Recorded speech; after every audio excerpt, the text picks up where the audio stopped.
Hello there, my name is Kumar Pranjal. Today I will present on analysis and critical comparison of enterprise education on entrepreneurship and enterprise in Germany, India and the United Kingdom. To introduce, enterprise as defined by the Quality Assurance Agency is the generation and application of ideas that are set within practical situations. Entrepreneurship is once when these ideas that are generated and applicated form a cultural, social, or economic value. The overview of the presentation is that we must analyze the important attributes and satisfaction of the enterprise education program. It is in order to analyze the difference between the level of importance, the level of satisfaction. As we will progress through the presentation, you will understand what countries, what skill sets, what platform should the enterprise education be imparted with. It is also important that the entrepreneurship can be taught and the proportion of the policy support towards entrepreneurship, whether it comes from the government or whether it should be the private bodies or independent bodies, that should help in getting it forward.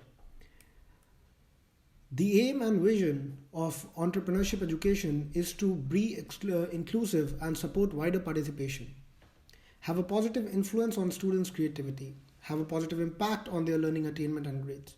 So what we observe as in the presentation is that there's a humble beginning of two children from a lemonade stand, and eventually once they get the right skill sets, the right people, the right approach, the right scalability, they can form it a brand. It also has a positive impact on positions gained within employment. So even if you do not succeed in your own venture, at least you will have the skill sets, the business aptitude, and the kind of networking that the enterprise education would provide, which will help you in understanding the employment you are in and will help you rise through the ranks. Of course, the enterprise education program was inducted once we observed, and by we I mean the larger companies, the smaller companies observed that traditional business education is failing these days to meet the complex needs of modern environment.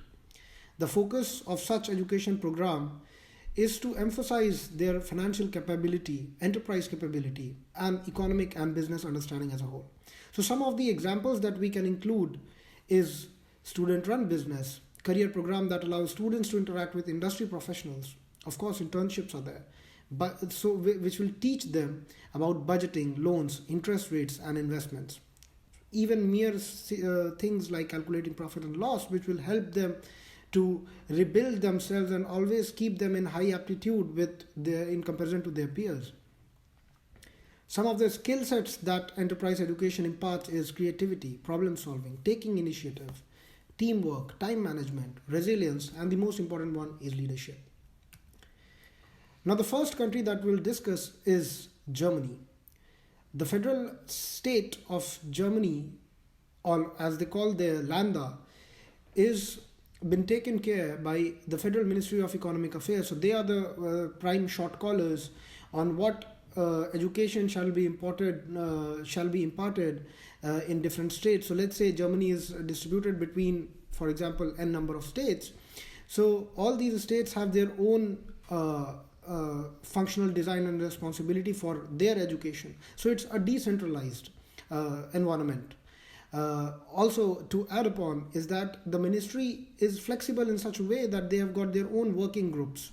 They have their own governments and business representatives so that they can come up with a common solution. So some of the initiatives, I will list it right now. So one is called School on the Move, the other one is called Business at School, Play the Market, School the Banker Game. So these are certain initiatives which recognize that there can be a practical orientation of what students are studying, and the level of such programs are at pupil level. So that's like secondary level. It's young children we are talking about. And as the table that you can see is what's the title of the initiative? what is the type of initiative. So it is comprised of student competition, online competition, teacher and training competition, experiential learning. The target group is pupils. And we can observe that Boston Consulting Group, Association of German Banks, their own governments, they all are trying to bring this as a collaborative change. The second country that we'll discuss is India.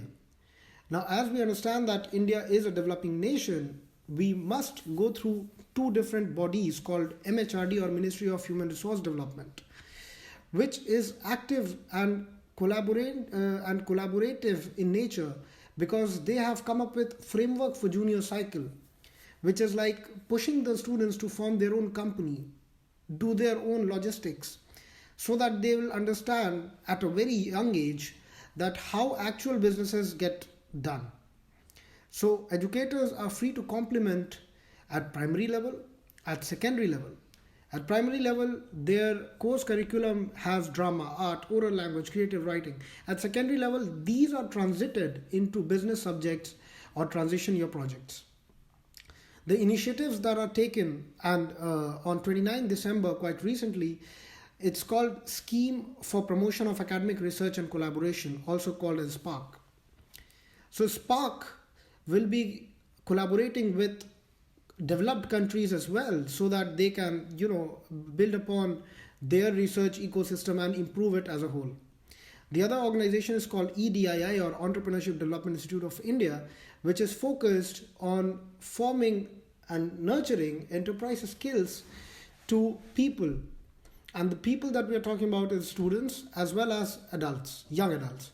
So the skills are managing people, managing money, managing material, and managing markets. Most important focus of such skill set and such skill set development program is based on small and medium enterprises.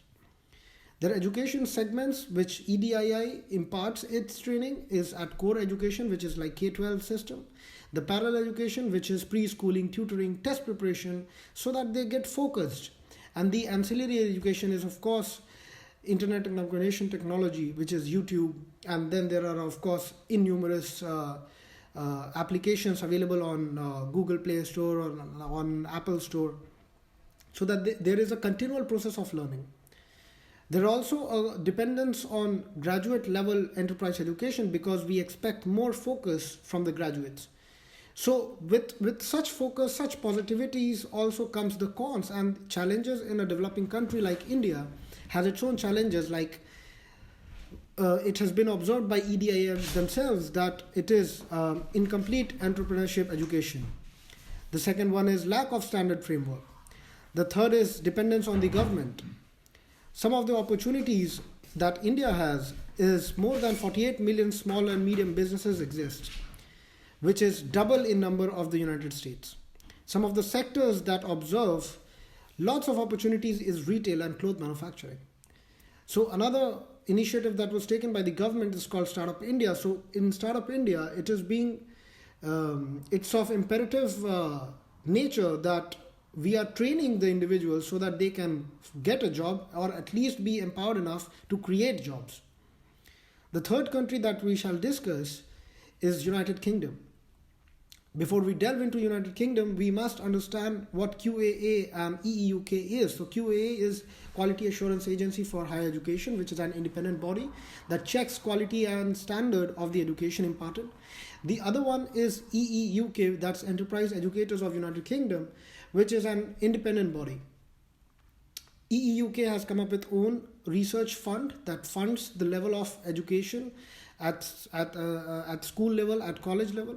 And some of the ongoing government initiatives is Big Idea, Wales, National Primary Competition, National Standard for Enterprise Education. So it's collaborative in both nature as well as in both ways, for students as well as for teachers. So some of the projects, and the famous one is Middlesex University and Plymouth University, which have undertaken the responsibility to address to United Nations standard sustainability development goals. So these goals are focused on 2030 and beyond. So who will be responsible at 2030? These very children whom we are educating. So to contrast and compare, Germany observes schools and university entry mode for enterprise education. India observes university, and United Kingdom has both university and school level. The success rate for German education, enterprise education, is very high. In India, it's medium because of the opportunities as well as the challenges that they have to address to. And at United Kingdom, it is high. The effects of entrepreneurship education as a whole is on economic growth and job creation, as said by Wong 2005. And these students who are empowered will have some degree of entrepreneurial passion, thus self-selecting into entrepreneurial education. Their impact, as listed in the graph, is from 21% to 22.7%. Our observation is that we have to apply by, learn by a doing approach. To summarize it all, as said by Marco Rubio very famously, is that the truth is that every problem cannot be solved by the government. So the educators need to modify the course to reflect the curriculum to suit the changing needs of business environment and the needs by the student. On that note, thank you so much for your time. Have a good day.